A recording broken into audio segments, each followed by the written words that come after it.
Hello everyone, so in this video, I'm going to be showing you how to create a business account on TrustPilot. So all you need to do is just go to trustpilot.com right here. Now from here, just click on this for businesses, and then you create a free account, and you just sign up with Google.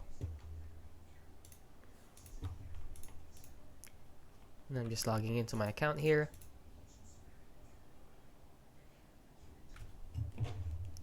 So after you do that, you just type in your website, company name, just name them sample video, country,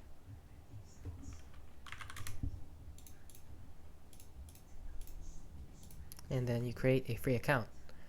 And then as you can see, I already made one like this, but however, if you do use your own email, they will actually send you an email from your Gmail or any other email you put in, and then from there you can just click on the link that they sent you, and then your account is made.